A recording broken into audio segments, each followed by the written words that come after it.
He was waiting for release on someone else's sentence. I've worked as a correctional officer for years. You get used to a lot.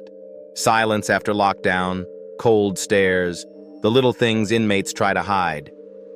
But one guy stood out. Not because he was violent or unstable, quite the opposite. He was almost too calm. His name was Marcus. Average guy. Not too talkative, not completely withdrawn. Polite, clean, followed all the rules. Not a single warning in the first few months. But here's what stood out. He never talked about his sentence. Never complained.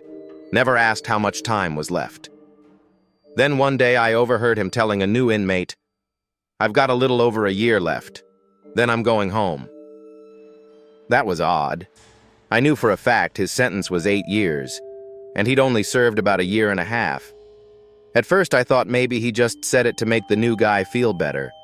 But then I heard it again, out in the yard. Same calm tone.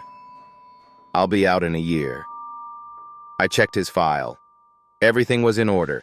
Charges, sentence length, intake date. No parole, no appeals, nothing that would shorten his time. Next day, I stopped by his cell. "You do know how long your sentence is, right?" He looked up with a slight smile. "Of course, but it's not mine." At first I thought he meant he was innocent. That's not uncommon. Every other inmate says they were framed. But he clarified, "Not like that. I mean, the sentence I got, it belongs to someone else. I'm just serving it until it's my turn. And mine ends sooner." Now I was confused. It wasn't delusion or defiance. It was belief. Calm, focused belief. Like he truly thought a mistake had happened. Not legal, but cosmic. Like he was just filling in someone else's time. He stuck to his routine. Wrote letters, not to anyone in particular. Just home. Every night he'd read one old letter like it was a ritual. On his wall calendar, he only flipped months up to the end of next year. Past that, nothing. It was like, to him, the world stopped there. Every week, he asked when the next transfer or count would be.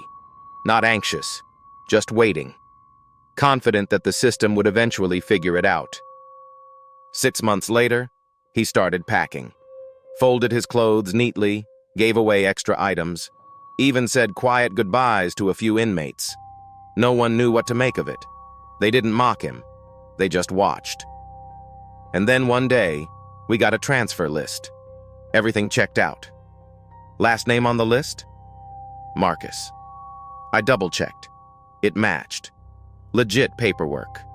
Escort in place. Transfer request was real. But there was no record of who approved it. I called up the chain.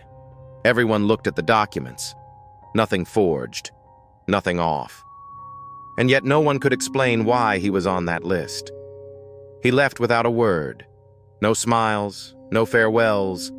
Just nodded to me and said, "That's it." My turn came. It's been 2 years. We never figured out what happened. Who signed it? Who switched the names? Or if it was even a mistake. Maybe he just knew something we didn't. Or maybe the sentence really wasn't his.